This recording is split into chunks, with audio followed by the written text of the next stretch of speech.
Hello बच्चों।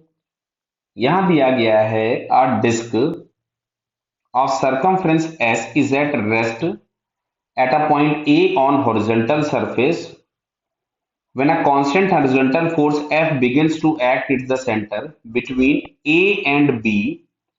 The friction is sufficient to prevent the slipping and surface is smooth right of the B. अच्छा, A B is equal to S है जो कि उसका circumference दिया है। The disc moves from A to B in time T to the right of B. तो B के राइट में हम लोगों से कहानी पूछी गई। तो चलिए साहब, यहाँ पे हम लोग पहले एक छोटा सा डायग्राम बनाते हैं। ये हम लोगों के पास बोला गया है कि ये साहब डिस्क है कोई भी एक, जिसको हम लोगों ने एक रफ सरफेस पे प्लेस किया, सफिशिएंट रफ सरफेस है, और ये वाला पॉइंट ए है। यहाँ ए से लेके बी तक में फ्रिक्शन सफिशिएंट है और ए से बी डिस्टेंस है एस जो कि उसके सरकमफ्रेंस के बराबर है, और यहां पे स्मूथ हो गया। तो अब यहां कहीं पे अगर बोला गया है सेंटर पे फोर्स लगाए, कहां लगाया गया है देखते हैं जरा। लिखा हॉरिजॉन्टल फोर्स डिस्क की circumference S a horizontal force of constant force begins to act it centre. Clear है। तो यहाँ पे सेंटर पे हम लोगों ने फोर्स एफ लगाया हुआ है। mg यहां से नीचे एक्ट हो रहा है, नॉर्मल रिएक्शन ऊपर एक्ट हो रहा है। हम लोगों ने फ्रिक्शन को पीछे एज्यूम कर लिया। सॉल्व करने के बाद यदि फ्रिक्शन प्लस आया तो पीछे ही लग रहा होगा, और सॉल्व करने के बाद माइनस आया तो फ्रिक्शन आगे लगेगा। हालांकि अभी यहीं पे मैं एक क्वेश्चन और था उसमें सॉल्व करके बता चुका हूं एक फैक्टर।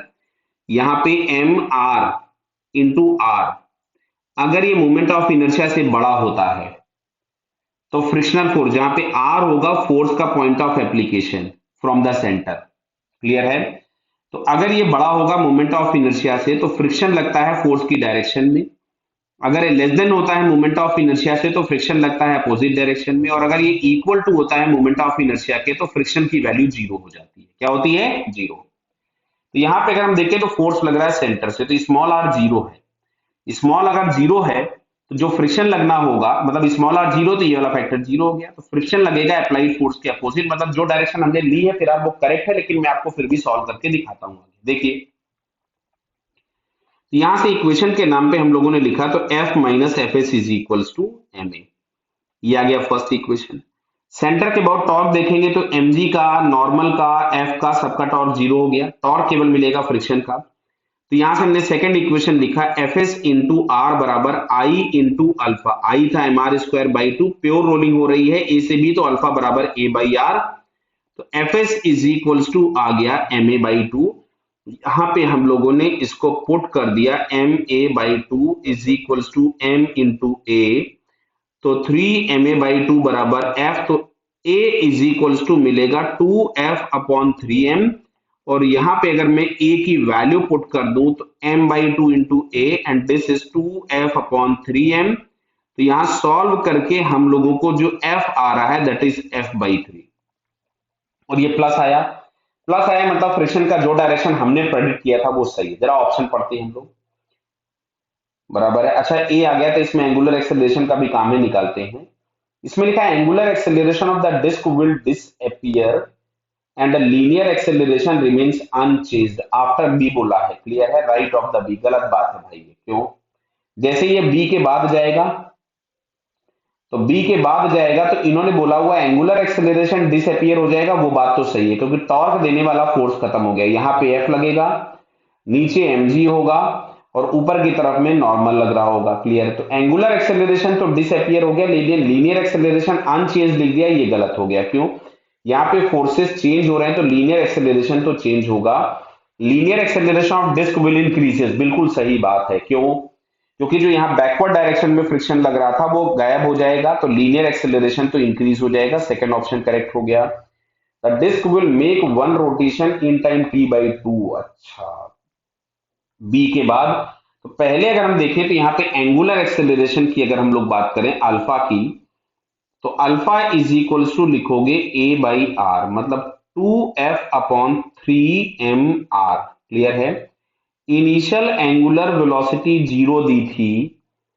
क्लियर है भाई। तो इसको एक रोटेशन कंप्लीट करना है तो 2 pi, theta is equals to omega T plus half alpha T square. उसने बोला है पहले वो टी टाइम में पूरा एक रोटेशन कंप्लीट करता है, ए से बी एस है। एक रोटेशन कैसे पता चला? ए से बी का डिस्टेंस एस है, तो जब अपने सरकमफ्रेंस के बराबर आगे जाएगा तो वो एक रोटेशन ही कंप्लीट करेगा। तो ये हमारे पास आ रहा है 4 पाई बाई अल्फा बराबर टी, ये आ गया।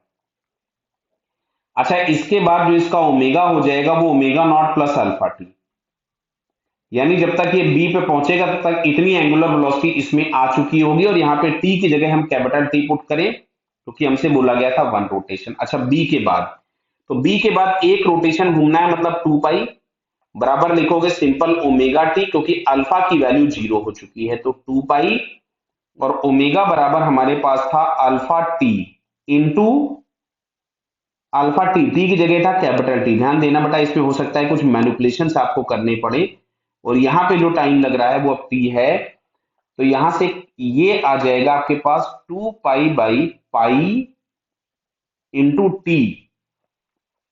तो अब इसमें हम टी और टी में रिलेशन कैसे निकालेंगे?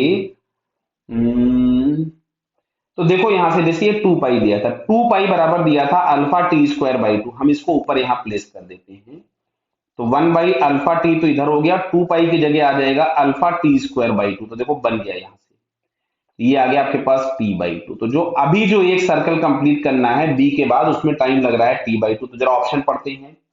ऑप्शन में लिखा हुआ the disc will make one rotation in time t/2, तो ये वाला ऑप्शन भी करेक्ट हो गया। अब बात आती है फोर्थ ऑप्शन की, तो फोर्थ ऑप्शन में लिखा है disc will cover a distance greater than S further in time t। बिल्कुल करेगी, क्यों भाई? अगर एक्सेलरेशन बढ़ गया, एक्सेलरेशन सेंटर का बढ़ गया है, तो अगले सेम टाइम में वो ज्यादा डिस्टेंस ट्रेवल करेगी। इवन ए से बी तक आते आते इसके सेंटर के पास एक वेलोसिटी भी आ चुकी है, तो ज्यादा डिस्टेंस कवर करेगी, तो फोर्थ ऑप्शन भी करेक्ट हो गया। तो यहां से अगर हम देखेंगे तो second, third and fourth, these three options are correct. Clear बेटा? Okay, all the best.